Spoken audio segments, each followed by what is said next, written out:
अदब नाजरीन, मैं सनम एजाज और आज प्रोग्राम मुद्दा जम्मू कश्मीर का वो मुद्दा जिस पे हमने बड़ा कुछ तजिया किया, तहकीकात की, मालूम हुआ, अंदाज़ा हुआ कि यह मुद्दा जो है आज का आपके लिए, मेरे लिए, हम सब के लिए ज़रूरी है। जम्मू कश्मीर में इकोनॉमिक क्लस्टर जो है कहीं ना कहीं डामाडोल है। 2019 के बाद हमारी जो इकॉनमी की बड़ी रीढ़ की हड्डी थी, हम जिसे एग्रीकल्चर सेक्टर कहते हैं, हम जिसे टूरिज्म सेक्टर कहते थे, दोनों कहीं ना कहीं 2019 के बाद पटरी से नीचे उतर गए। आदाद शुमार में थोड़ा सा आपको बताता चलूं, 2019 में जम्मू कश्मीर की फ्रूट इंडस्ट्री को जो नुकसान हुआ, या 2019 में हमारी बंदशी थी, मवासलाती निज़ाम ठप हुआ था, सियासी अदम इस्तेहकाम था, उससे हमारी फ्रूट इंडस्ट्री जो एग्रीकल्चर इंडस्ट्री है, तकरीबन उससे 500 करोड़ रुपए का 2019 में नुकसान हुआ। उस साल कैलिफोर्निया और ईरान से वालनट वगैरह लाए गए और उससे हमारा जो वालनट इंडस्ट्री थी, खुश्क मेवाजात थी, इसको नुकसान हुआ और 2.82 लाख टन का जो हमारा फ्रूट वगैरह की इंडस्ट्री है उसको नुकसान पहुंचता, कमी का रुझान आया था।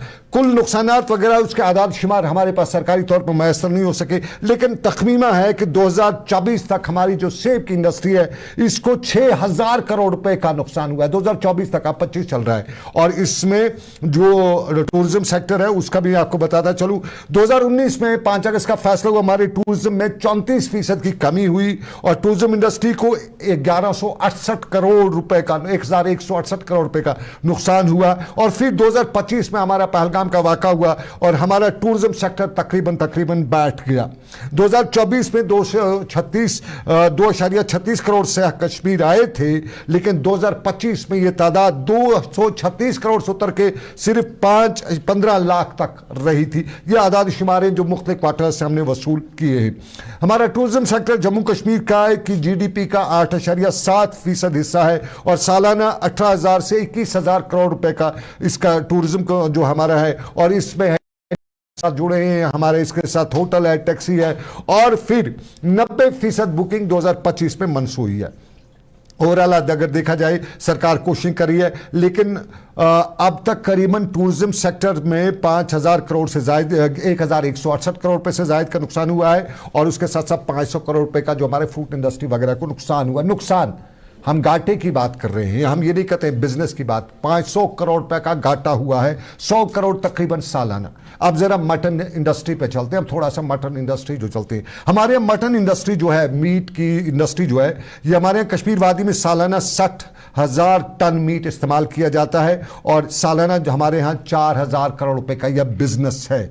और इसमें हमारा अपना कुछ है नहीं, बाहर से मोस्टली ज़्यादा बाहर से आता है और इसमें करीबन 7 लाख लोग डायरेक्टली इनडायरेक्टली इस बिजनेस के साथ वाबस्ता हैं। उसमें कसाई है, उसमें होटल वाला है, उसमें वो जो जिससे कश्मीर जो आपको डल झील के या रेडीज पे मिलता है, तुझे शायद कश्मीरी में कहा जाता है, उसका है, कबाब वाला या आला है, ये सारे हैं।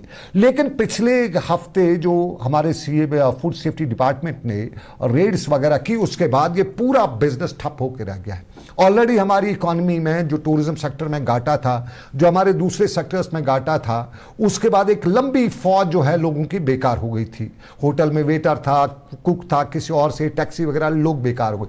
अब इससे जुड़े जो लोग हैं, रेडी वाले से लेके होटल तक, हॉस्पिटैलिटी जिसे हम कहते हैं इंडस्ट्री जो है, उसमें बड़ी तादाद में लोग अब ना तो लोग अब होटल में खाना खाना पसंद करते हैं, ना स्ट्रीट फूड का इस्तेमाल खाते हैं, और ना ही हमारे यहाँ सीख कबाब जो दूसरे होते हैं उसका खाना पसंद करते हैं। और गरू में भी हद यह है कि गरू मीट के बारे में अगर खवातीन सबसे पहले कहते नहीं ये चीज़ यहाँ नहीं लाना, तो कहीं ना कहीं हमारी फूड सेफ्टी डिपार्टमेंट ने जो मुहिम शुरू की, इससे जो सारा नुकसान हुआ, क्या लंबी फौज हमारी जो है बेकारों की वो यहाँ खड़ी तो नहीं होगी। और इसमें थोड़ा सा मैं आपको वजाहत करूँ, आज सुबह मैंने व्हाट्सएप यूनिवर्सिटी पे मुझे भी एक वीडियो आया, एक डॉक्टर साहब थे, वो अपना इंट्रोडक्शन, माफ़ कीजिएगा वो डॉक्टर हैं या नहीं आई डोंट नो, लेकिन वो अपना इंट्रोडक्शन उस वीडियो में बता रहे थे कि मैं एक डॉक्टर था, अपनी तफसील बता रहे थे। मेरे पास पेशेंट, एक नौजवान आया, पेशेंट आया, मुझे पेट में दर्द है, मैंने उसको टेस्ट के लिए बताया, उसने टेस्ट नहीं करे, 1 महीने बाद दोबारा बताया मेरे पेट में दर्द है, और जब मैंने उसको फिर टेस्ट, वही पुराने वाले टेस्ट कराने को कहा कि वो टेस्ट करा के लाओ, तो उसने टेस्ट आया तो उसको कैंसर 4th स्टेज पे था। मैंने उसका क्या खाते, उसने कहा मैं तो ये जो है सीख कबाब वगैरह ये खाता हूँ, मेरी आदत है। फिर मैं गया सीख कबाब वाले का, पता चला वो उसका गोश्त था, इसका गोश्त था। उस डॉक्टर साहब जो खुद साख्ता डॉक्टर जो व्हाट्सएप यूनिवर्सिटी में है, उसकी लैंग्वेज से ही मुझे खुद अंदाज़ा हो गया, क्योंकि मैं मेडिकल प्रोफेशन के साथ थोड़ा सा वाबस्ता रहा हूँ, थोड़ा सा तजुर्बा है 2-3% का। मुझे यकीन हो गया वो डॉक्टर साहब नहीं हो सकता, क्योंकि उसमें लैंग्वेज ही नहीं थी। डॉक्टर साहब का एक अपना लैंग्वेज होती है, और वो दुनिया का कौन सा डॉक्टर के पेट दर्द का पेशेंट उसके पास आ जाए और उसको वो कैंसर का टेस्ट कर लिखे पहले ही नुस्खे में। क्या इतना पॉसिबल हो सकता है? इतना कौन सा डॉक्टर वो पहले 100 टेस्ट उसे और कराएगा, फिर लास्ट पे जो है कैंसर की बात पहुंचेगा। तो वो ये हमारी इस इंडस्ट्री को तबाह करने की, मटन इंडस्ट्री को, लोगों को बेकार करने की कोई और साजिश तो नहीं है। हमारा आज का मुद्दा यही, और इसी मुद्दे में मेरे साथ हिलाल अहमद मीर साहब, ये असिस्टेंट कमिश्नर हैं फूड सेफ्टी डिपार्टमेंट के, उनकी क़यादत में बहुत से ये जो रेड्स वगैरह हुई है, और ये मीडिया सेल भी देखते हैं फूड सेफ्टी डिपार्टमेंट की। ये मेरे साथ हैं असिस्टेंट ये हैं कमिश्नर फूड सेफ्टी डिपार्टमेंट के, और मेरे साथ सदीक खान है, मेरे दोस्त हैं, और ये रीजनल डायरेक्टर हैं हमारे फार्मा इंडस्ट्रीज की। दोनों का खुशामदीद। मीर साहब, सबसे पहले आपका खुशामदीद, बहुत बहुत शुक्रिया। ये कंट्रोवर्सी जो हुई है, मैं आपसे ये नहीं कहूँगा कि हमारी इकॉनमी का क्या हाल हुआ, क्या हुआ, मैं सीधा सवाल पूछना चाहूँगा। पिछले कई दिनों से कंट्रोवर्सी चल रही है, क्या अब तक ये कोई आपने जो रेड्स की, जो पकड़ा ये फूड वगैरह, कहीं टेस्ट हुआ कि ये किसका गोश्त है? ये हलाल हराम की बाद में बात करेंगे, पहले है किसका ये? क्योंकि कुछ लोग कहते हैं गधे का, खच्चर का, कुत्ते का, अल्लाह बचाए। बहुत बहुत क्या कोई टेस्ट वगैरह हुआ? और अगर अभी तक टेस्ट नहीं आए तो क्या प्रिज्यूम, पहली बार क्यों फूड सेफ्टी डिपार्टमेंट एक्टिव हुई है, पहली बार इतने सालों में? देखिए सनम साहब, ये नहीं है कि पहली बार एक्टिव हुआ, हम पहले से कार्रवाइयां करते रहते हैं। मगर ये जो आज का एपिसोड हो गया जहां हमने गोश्त वहां एक फैक्ट्री से पकड़ा जुकरा में, जो कि डिकम्पोज था, उसमें 2 किस्म की वायलेशंस थी। वो फूड सेफ्टी एक्ट की वायलेशंस थी, मैं ये क्लियर करना चाहता हूँ। तो 2 वायलेशंस थी, they were violations of the food safety act. पहली वायलेशन ये थी कि वो जो मीट के पैक्स हमने वहां पे देखे, उनमें किसी किस्म का की कोई लेबल नहीं थी जी, और उसके साथ साथ वो डिकम्पोज हो गया था, वो प्यूट्रेड खराब हो गया था। तो जितनी भी वो कंसाइनमेंट थी वहां पे हमने उसको चेज करके फिर प्रॉपर्ली हमने उसको डिस्पोज ऑफ किया। उसके बाद जो एक कंटिन्यूअस एक सिस्टम रहा, हमने जब इन लोगों पे दबाव डाला, तो उसके बाद नतीजा उसका ये निकला कि खुद ब खुद इन लोगों ने इस किस्म का गोश्त, जो कि इन्हें प्रॉपर टेम्परेचर कंट्रोल सिस्टम में नहीं रखा था, और उसके साथ साथ जिसपे लेबल नहीं थी, ये जो 2 वायलेशंस थी, जब इनको खुद लगा कि हम वायलेशन में चल रहे हैं, तब इन्होंने खुद ब खुद इन आइटम्स को, इन फूड आइटम्स को गलत तरीके पे उन्होंने इसको सड़कों पे और नदी नालों में फेंकना स्टार्ट किया। ये जो कार्रवाई इन्होंने खुद ब खुद इन लोगों ने की, इसमें पुलिस ने भी कुछ FIR दर्ज किए, और जो पहला केस हुआ उसमें हमने 2 ऑलरेडी कंप्लेंट जो है वो कॉम्पिटेंट कोर्ट में हमने दायर की। उसके बाद एक और जो मसला इसके साथ जुड़ा वो ये था कि जो सिंथेटिक फूड कलर का इस्तेमाल कहीं कहीं पर कुछ होटलों में हो रहा था, या ये जो प्रोसेसिंग करते थे, जो कबाब वगैरह बनाते थे, हमने ये देखा कि कुछ जगहों पर, मैं सारे लोगों को इस कैटेगरी में खड़ा नहीं करूंगा, ये नहीं बताऊंगा कि हर जगह ये चीजें हो रही है, मगर जो मैंने देखा जब हम इंस्पेक्शन पे गए, तो मैंने देखा कि 1-2 जगह पे उन लोगों ने कबाब में और कुछ रिश्तों में वो सिंथेटिक फूड कलर का इस्तेमाल किया हुआ था। तो वहां पे जितनी भी वो कंसाइनमेंट थी, तकरीबन 4-5 हजार के वो कबाब थे, उनको भी हमने सीज करके प्रॉपर्ली डिस्पोज ऑफ किया। मगर साथ साथ में सनम साहब, एक बात जो मैं आपके साथ शेयर करना चाहता हूँ वो ये है कि हमें डिफरेंशिएट करना पड़ेगा जो अच्छे ट्रेडर हैं, जो अच्छा फूड बिजनेस करते हैं उनको, और जो ये गलत किस्म के लोग हैं, हमें एक डिफरेंशिएट करना पड़ेगा कि अच्छे लोगों को हमें अप्रिशिएट करना है, वो जो इस किस्म के लोग हैं उनके खिलाफ कानून के में सख्त से सख्त कार्रवाई अमल में लानी है। एक और बात जो मैं जोड़ना चाहता हूँ सनम साहब, तो रिसेंटली चीफ मिनिस्टर साहब ने भी इस बारे में मीटिंग ली, उन्होंने भी हमें इसमें उस मीटिंग में ये डायरेक्ट किया कि विच हंटिंग ना की जाए, जो अच्छे लोग हैं उनके खिलाफ कोई ऐसी कार्रवाई नहीं होनी चाहिए। आज के डेट में मैंने ये भी देखा कि खामखा की जो आपस में रंजिशें होती हैं, उसके बुनियाद पर भी हमें कंप्लेंट्स आती हैं। तो ये चीजें नहीं होनी चाहिए। जहां पर कोई पर्सनल रंजिश है, वहां वो कहते हैं कि देखो फला जो फूड बिजनेस ऑपरेटर है वो करता है, ये करता है। 2 कंप्लेंट्स आज के डेट की मैं बात कर रहा हूं, जब हमने वो वेरीफाई की तो हमें लगा कि आपस की कोई रंजिश है। तो ये चीजें नहीं होनी चाहिए। मेरे लोगों से गुजारिश है, जो हमारे सारिफ हजरात हैं कि अगर उन्हें जेन्युइन कोई कंप्लेंट है तो डिपार्टमेंट का जो टोल फ्री नंबर है 104 उस पर वो दायर कर सकते हैं, मगर मेहरबानी करके only those complaints must be filed which are genuine. तो अच्छा काम करते हैं, हमारी होटल इंडस्ट्री है या हमारे रेस्टोरेंट वाले हैं या जो बुचर्स हैं जो अच्छा काम करते हैं उनको डिपार्टमेंट भी अप्रिशिएट करेगा, मगर साथ साथ में जो लोग जो कानून की खिलाफ वर्जी करते हैं उनके खिलाफ सख्त से सख्त कार्रवाई जारी रहेगी। सर मैं मेरे साथ सदीक खान साहब भी हैं और ये हमारी इकोनॉमी के साथ जुड़े हुए हैं, मैं उनसे जाऊंगा, लेकिन पहले ज़रा एक चीज़, अभी तक ये क्लियर हुआ है कुछ, ये जो गोश्त यहाँ पे जो रॉटन डिपार्टमेंट ने पकड़ा, एक तो होगा जो लोगों ने ज़ाया किया, दूसरा का जो डिपार्टमेंट ने पकड़ा उसका कोई सैंपलिंग हुई, कोई तजुर्बा हुआ, पता चला कि ये किसका है, ये इंसान का गोश्त है, ये गधे का गोश्त है, ये क्योंकि हिंदुस्तान से बहुत ज़्यादा मीट जो है बाहर के मुल्कों में अरब कंट्रीज़ में एक्सपोर्ट होता है, ये वो मीट तो नहीं है या ये झटका, ये हलाल है, कुछ हुआ, कुछ पता चला डिपार्टमेंट को? सनम साहब, जो हमने अपनी तरफ से तहकीक की, इसमें जो हमने इसमें इन्वेस्टिगेशन की, ये बिल्कुल आपने सही कहा, जो एक्सपोर्ट मीट जाता है उसी की वो ट्रिमिंग वगैरह है, तो मगर ये नहीं है जो कहते हैं गधे का है, खुदा न खास्ता जो आपने पहले वो डॉक्टर की बात की, वो बिल्कुल गलत बातें हैं और लोगों को उन बातों पे कान नहीं धरना चाहिए। और दूसरी बात ये है कि जो मैंने पहले भी आपके साथ शेयर की, जो अच्छा बिजनेसमैन, जो फूड बिजनेस ऑपरेटर कानून के दायरे में काम नहीं कर रहा है, उसके खिलाफ हम कार्रवाई करेंगे। मगर जो आपका सवाल है, जो मैंने इसका जवाब दे दिया कि जो हमने प्राइमा फेशिये देखा, मगर उसके साथ साथ हमने कुछ सैंपल्स भी उठाए जो बाहर गए, बिकॉज यहाँ की जो लैब है वो कॉम्पिटेंट नहीं है डिफरेंशिएट करने में कि किसका ये गोश्त है, क्या बीफ है, मटन है, उस चीज को वेरीफाई करने के लिए हमने बाहर सैंपल भेजे हैं और we are waiting for the results of that. मगर प्राइमा फेशिया जैसे मैंने कहा, ये वही है जो बाहर जाता है, जिसकी फिर ट्रिमिंग वगैरह होती है, जो छोटे छोटे वो पार्ट्स होते हैं, उन्हीं का ये गोश्त है जो हमने अपने इन्वेस्टिगेशन में पाया। ये हलाल हराम का इसमें चक्कर फिर हम कहीं, क्योंकि सऊदीया में तो हलाल ही जाएगा, वहाँ तो हराम जाने का सवाल ही नहीं है, गल्फ में जाएगा तो वो हलाल ही जाएगा, वहाँ हराम जाने का सवाल, या थोड़ा सा अब कराहत वगैरह का चक्कर हो सकता है, मशीन से काटना वगैरह, ये वो मामला है। लेकिन एक और चीज़, ये हमें फूड सेफ्टी डिपार्टमेंट जो है अब की बार नजर आया, इससे पहले ये नहीं होता था, मीट नहीं आता था, पिछले 1 महीने से मीट आना शुरू हुआ, तो फूड सेफ्टी डिपार्टमेंट, या ये पहले से आता था और पहले ठीक आता था, फिर पिछले दिनों आपको खराब मिला तो आपने कार्रवाई की?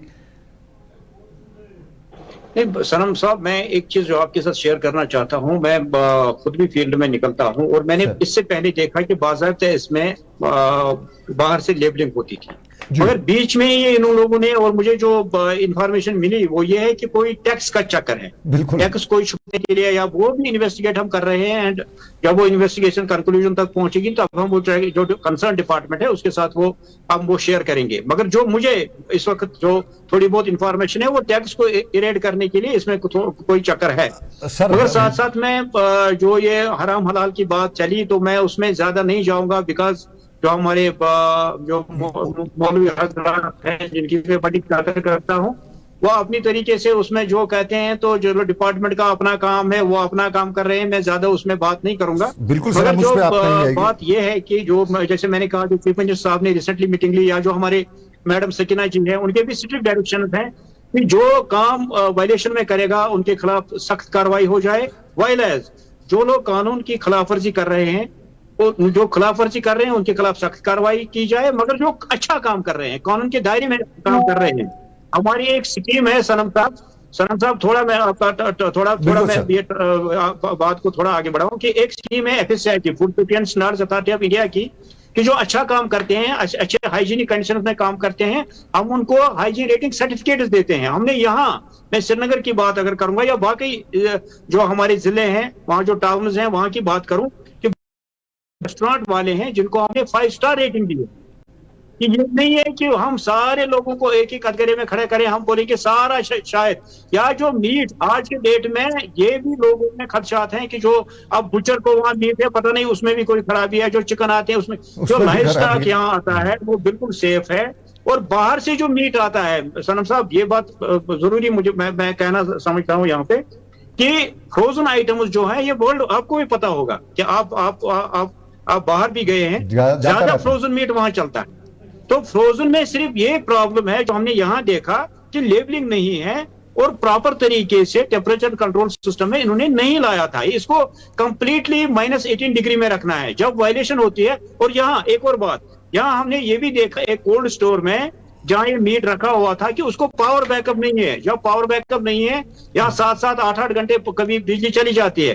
तो ये चीजें हमें इंश्योर करनी है। हम एक एडवाइजरी निकाल रहे हैं, उसी एडवाइजरी के तहत जब ये कारोबार करेंगे तभी हम इन लोगों को इस किस्म का कारोबार करने दे देंगे। बिल्कुल सर। हिलाल सर, आप लाइन पर रहिए। मेरे साथ सदीक खान साहब हैं। सदीक साहब से, चूंकि बड़ा मुद्दा ये मेरी जम्मू कश्मीर की इकॉनमी में बड़ा हमला है।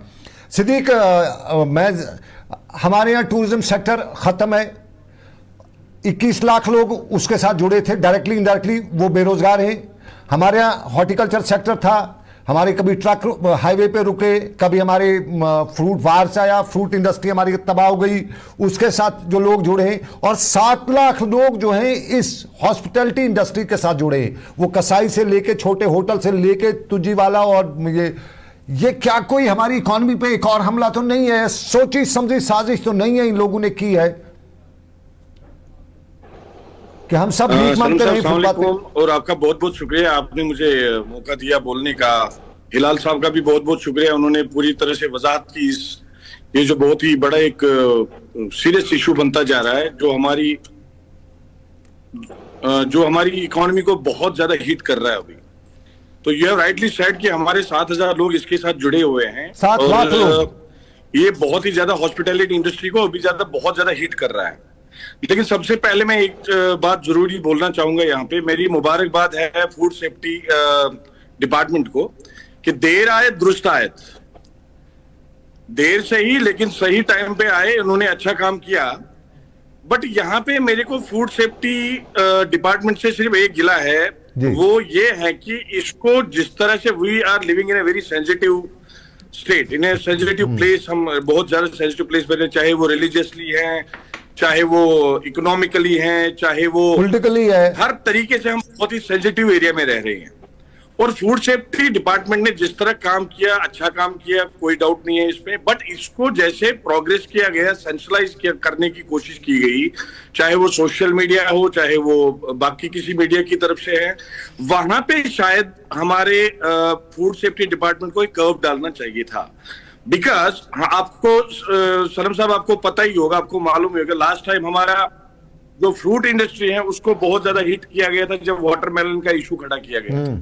उसमें आपको पता ही होगा अराउंड 50 करोड़ रुपए का नुकसान उस समय भी हो गया। मैं ये नहीं कहूंगा कि कोई सोची समझी चाल है कि हमारी इकोनॉमी को हिट किया जा रहा है, बट डेफिनेटली अगर हम एक ही ब्रश से सबको पेंट करेंगे, मैं मानता हूं है ब्लैक शिप्स है, इंडस्ट्री ब्लैक शिप्स है जिन्होंने गंदा काम किया है, गलत काम किया है, बिल्कुल है।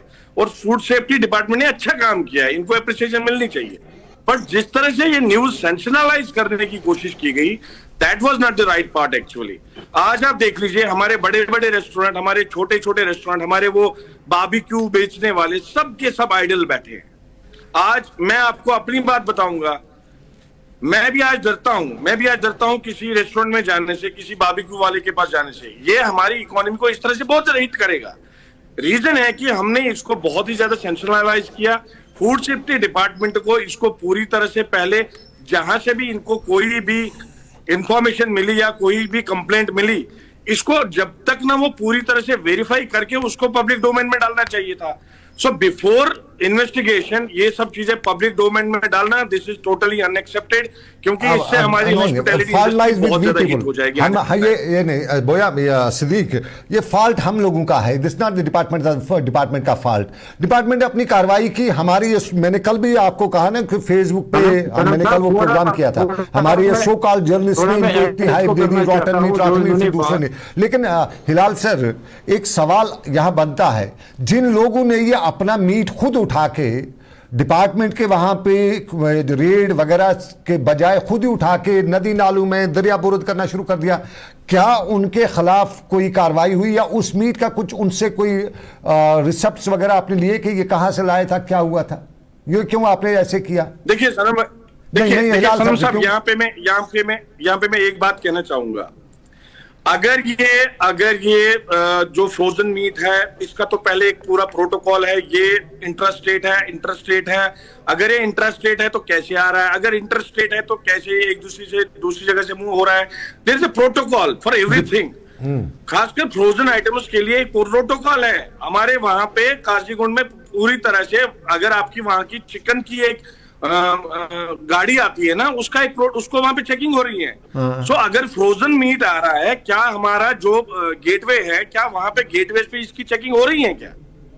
अगर गेटवे पे ही इसको चेक किया जाए तो it's not a big task कि इसको कर्व किया जा सकता है। लखनपुर में रखा जा सकता है। अगर ये मेरे किसी कोल्ड स्टोरेज में पहुंच के मेरे को कोई, जैसे हिलाल साहब ने राइटली सेड, अब तो लोग अपनी पर्सनल जो भी है उनके साथ वो भी निकालने में बैठे हुए हैं। अभी अब मैं आपको आज सुबह के वाक़या सुनाता हूँ। वन फीमेल, उसका एक होटल चल रहा है, छोटा सा चाय का होटल, उसने चाय का रेस्टोरेंट स्टार्ट किया है।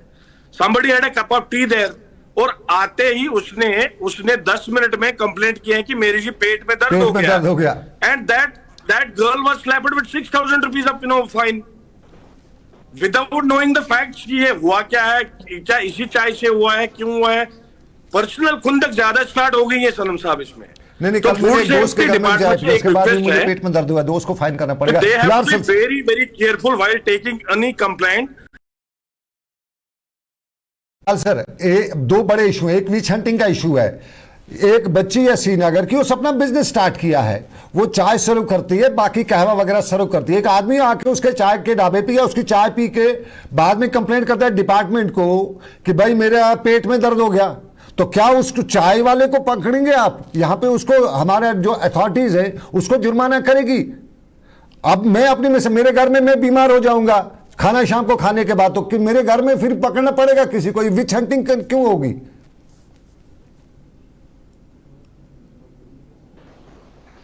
सनम साहब, उस मामले में मुझे देखना पड़ेगा, मगर जो मुझे इंफॉर्मेशन है, फिलहाल उन्होंने उस लड़की को बुलाया था। और जैसे मैंने पहले भी कहा कि आज के डेट में जो मैंने 2 केसेस मेरे नोटिस में लाए गए, उसमें यही था कि कंप्लेंट हमें बहुत सारी मिली, मगर 2 केसेस में इंक्लूडिंग दिस वन जो जिसकी बात आप कर रहे हैं। मगर मैंने जो कंसर्न ऑफिसर से मैंने अभी बात की, तो उसने कहा कि अभी जुर्माना हमने उस पर नहीं आयद किया, मगर हमने उसको बोला कि जो लाइसेंस वगैरह है वो आप रख लीजिए। जो भी देखिए, एक चीज मैं भरोसा दिलाता हूं जो हमारे देखने वाले हैं, सुनने वाले हैं, कि ये विच हंटिंग नहीं होगी। जो जेन्युइन कंप्लेंट होगी उसी को हम एड्रेस करेंगे। We will first see whether there is any content in the complaint or not. We will go to the veracity of the complaint first, कि इसमें क्या सच्चाई है कि नहीं है। ये ऐसा नहीं होगा, because we know कि ये जो एक इंडस्ट्री है, इसको हमें खुदा न खास्ता हिट नहीं करना है। हमें ये भी देखना है कि हजारों बच्चे उनका रोजगार जुड़ा हुआ है, या कोई जो पर्सनल एनिमोसिटी वगैरह है उसको डिपार्टमेंट पूरी तरीके से देखेगा। नहीं है कि खुदा न खास्ता किसी को हम खामखा तंग करेंगे। मगर एक चीज है कि जो साथ साथ मैं ये कहूंगा कि ये जो वायलेशन थी, it was purely the violation of the food safety act. जैसे जो हमारे दूसरे मेहमान है, मुझे इनका नाम पता नहीं है, इन्होंने सही कहा कि जो ये जो कोल्ड चेन वगैरह है, इनको प्रॉपर तरीके से जब ये कोल्ड चेन मेंटेन नहीं करेंगे, तब ये जो इस किस्म के प्रोडक्ट्स हैं जो हाईली पेरिशेबल हैं, जिनको हमें राइट फ्रॉम दी जो जहां पर प्रोसेसिंग होती है up to the end consumer, हमें कोल्ड चेन मेंटेन करनी है। अगर हम नहीं करेंगे, तब ये जो प्रोडक्ट्स हैं, चाहे वो गोश्त के प्रोडक्ट्स हैं या चिकन के प्रोडक्ट्स हैं, ये आर हाईली पेरिशेबल। -18 में लाना है, -18 में स्टोर करना है, -18 में डिस्ट्रीब्यूट करना है। जब तक ना हम ये चीजें अब इंश्योर करेंगे, मगर उसके साथ साथ ठीक है, डिपार्टमेंट का काम वो डिपार्टमेंट काम करेगा, मगर लोग जिस तरीके से पैनिक हो रहे हैं कि जो बेचारा यहाँ लोकल जो यहाँ मीट है उसका वो कबाब बनाता है, या उसका फिर वो रिश्ता वगैरह जो भी चीजें खाते हैं, हम उस दुनिया के उस इलाके में रहते हैं जहाँ मीट खाना जरूरी है। मगर जब हम ये चीजें करेंगे, या जिसका रोजगार जुड़ा हुआ है इस साथ, तो हमें उनके रोजगार पर कुल्हाड़ी भी नहीं मारनी है। सर, हमें साथ में हम लोगों को खुद सोचना है। तो सोशल मीडिया पर ये जो आपने बात, सनम साहब, बड़ी इंपॉर्टेंट बात, जो कोई डॉक्टर बना है, वो डॉक्टर कुछ ऐसी बातें कह रहा है कि मतलब जो बिल्कुल पॉसिबल नहीं है, को भी हजम नहीं हो जाएंगी। तो ये चीजें नहीं करनी है, हमें पूरी तरीके से अपने अक्ल से काम लेना है। गलत बंदे को हमें आइडेंटिफाई करना है, वह जो अच्छा बंदा है, जो अच्छा काम कर रहा है, उसको एनकरेज करना है। सर मैं लास्ट पे क्योंकि वक्त मेरे प्रोग्राम का इख्तिताम पजीर है, आपसे एक पॉइंट लूंगा, उसके बाद मैं सिद्दीक के पास जाऊंगा। सर मैं एक चीज, लोगों को पैनिक वगैरह जो है इसके लिए क्या करेंगे आप, क्या बताएंगे लोगों को, बताइएगा लोगों को कि पैनिक नहीं होने की जरूरत है। मुझे वही लगता है हम अपने पांव पे खुद कुल्हाड़ी मार रहे हैं। देखिए सनम साहब, मेरी गुजारिश रहेगी जो हमारे देखने वाले हैं, सुनने वाले हैं, कि मेहरबानी करके पैनिक ना हो जाए। डिपार्टमेंट पूरी तरह से लगा हुआ है। हमने ही ये जो इस किस्म का मीट लाते थे जिसमें ना लेबल थी, या जो गलत तरीके से स्टोर ये लोग करते थे, या जो कलर का, देखिए बार बार, ये आज की बात नहीं है। जब मैं डेजिग्नेटेड ऑफिसर श्रीनगर में था तो मैं बार बार जो एजुकेशन, और इसमें सनम साहब एक इंपॉर्टेंट इशू ये भी है कि हमें लोगों को एजुकेट भी करना है, एफबीओ को एजुकेट भी करना है।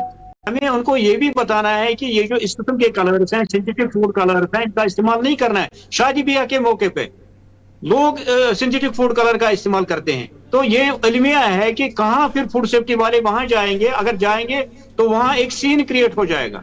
तो मेरी गुजारिश रहेगी कि जो भी ये सिंथेटिक फूड कलर्स हैं, इनका इस्तेमाल ना किया जाए। वाइल एज जो अच्छा काम लोग करते हैं, हमें उनको एनकरेज करना पड़ेगा।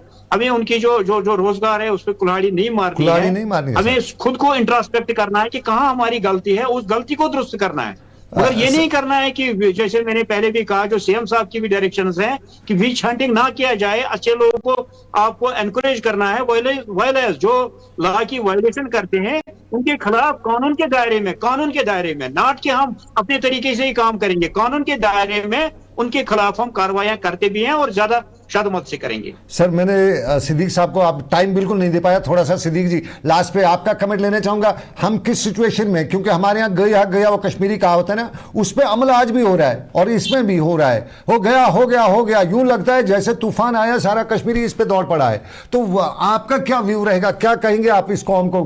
खुदा इंसाफ तो करे ना, ऑलरेडी हम डूबे हुए हैं। मैं तो अपने लोगों से सिर्फ मेरी एक ही गुजारिश है अपने लोगों से कि अपने ही लोगों की किश्तियों को मत डुबाओ। सोशल मीडिया ब्रिगेड की तरफ ज्यादा ध्यान मत दो, एक्सपर्ट की सुन लो। एक्सपर्ट्स है हमारे फूड सेफ्टी डिपार्टमेंट में, बहुत दिग्गज एक्सपर्ट्स बैठे हैं, उनकी सुनो, ना कि सोशल मीडिया। एक ब्रिगेड जो है जो कंप्लीटली एक एजेंडा पे काम कर रहे हैं, जो हमारी इकोनॉमी को हिट करना चाहते हैं हर तरफ से, जो मेरे अनएम्प्लॉयड यूथ को फिर से धकेलना चाहते हैं उन बुरे कामों में जहां से हम बड़ी मुश्किल से उभर के आए हुए हैं। मेरे 60,000 लोग हॉस्पिटैलिटी इंडस्ट्री के साथ जुड़े हुए हैं। खुदारा उन 60,000 फैमिलीज के बारे में सोचो, उन 60,000 लोगों के साथ जो उनकी फैमिलीज हैं उनके बारे में सोचो। और मेरी रिक्वेस्ट यही रहेगी आवाम से कि ज्यादा पैनिक ना हो जाए, एक्सपर्ट्स की सुन लें, और हमें अपनी इंडस्ट्री को डूबने नहीं देना है, क्योंकि they are again a vital part of our community. वो हमारे अपने लोग हैं, हम उनको रास्ते में ऐसे नहीं छोड़ सकते हैं, उनकी तरफ से मुंह नहीं मोड़ सकते हैं। जो गलत होगा, डिपार्टमेंट काम कर रहा है, एडमिनिस्ट्रेशन काम कर रही है, गवर्नमेंट काम कर रही है। जो गलत कर रहे हैं उनको सजा मिलेगी, with in the ambit of law उनको सजा मिलेगी, जरूर मिलेगी। लेकिन we can not brush entire industry with a single brush.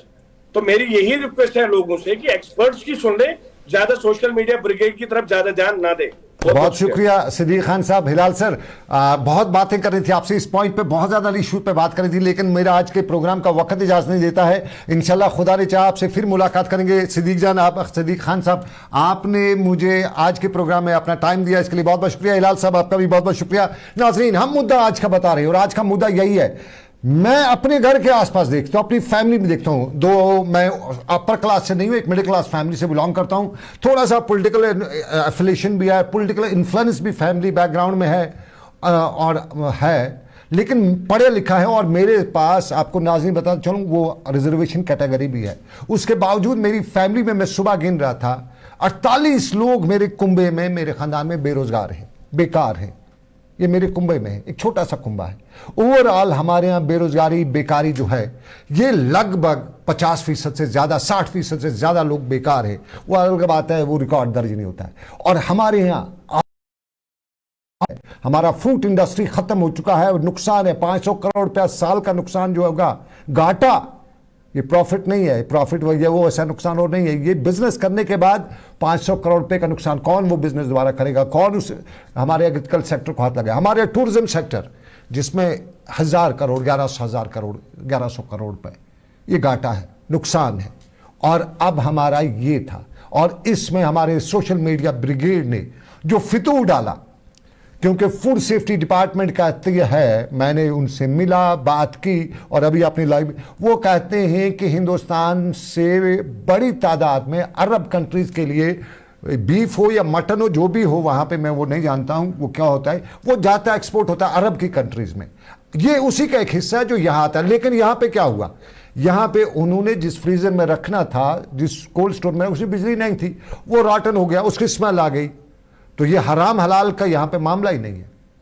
हो सकता है कि वो आपकी सेहत के लिए मुज़िर हो, और ख़ासतौर पे एक चीज़, जो चीज़ आग पे पकाई जाए उसमें तो इन्फेक्शन वगैरह सब खत्म हो जाता है, वहाँ पे ये खतरा ही नहीं रहता। अगर सही तौर पे पकाया जाए आग पे, उसमें इन्फेक्शन का खतरा ही नहीं रहता है। और फिर हमारे यहाँ जो बारबेक्यू है वाला है, हमारे यहाँ कबाब वाला है, रिश्ते वाला है, हमारे ये लोग हैं, ये आजकल टोटल बेकार बैठे हैं। शाम को आपका ख़याम हो, दूसरी जगहों पे अच्छा खासा बिजनेस होता है। और ये व्हाट्सएप यूनिवर्सिटी के जरिए, जिस तरह मैंने बताया कि एक डॉक्टर साहब का वीडियो है और मेरे ख़ानदान के में वो बड़ा सर्कुलेट हो रहा था, सुबह सुबह मुझे मॉर्निंग में भेजा गया कि देखो डॉक्टर साहब बता रहा है कि कैंसर होता है इससे।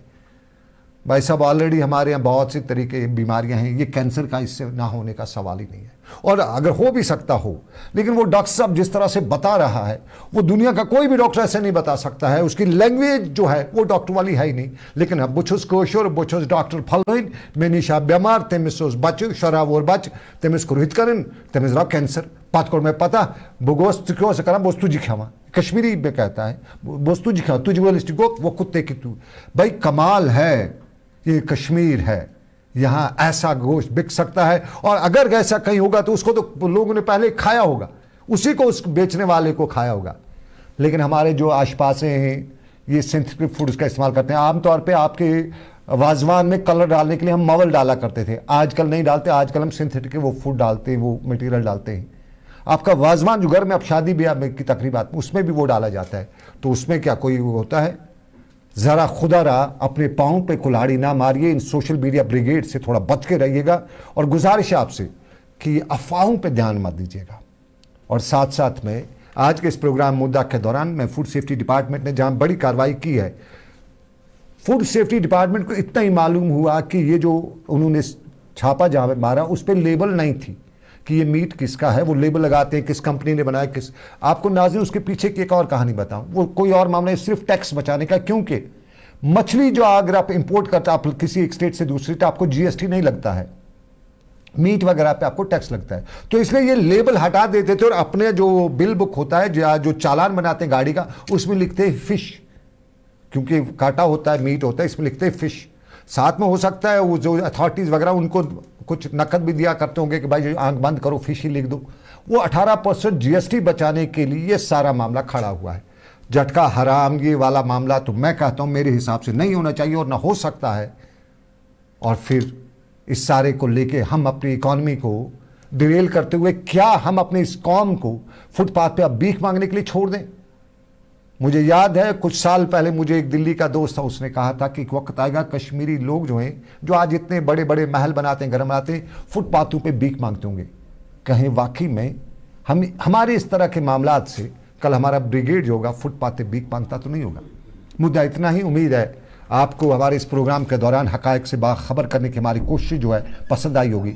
अगर आपको हमारी कोशिश पसंद आई है ज़रूर बताइएगा हमारा प्रोग्राम आपको कैसा लगता है। साफ जाहिर है आपकी आरा से, आपके 2 लफ्ज़ लिखने से हमारी हिम्मत, हमारा हौसला बढ़ता है, हम आपकी सही तौर पर नुमाइंदगी कर पाते हैं। फिलहाल मुद्दा इतना ही। रिजवान तैयार है, मुझे दीजिए इजाज़त। ख्याल रखिए अपना। अल्लाह हाफिज़।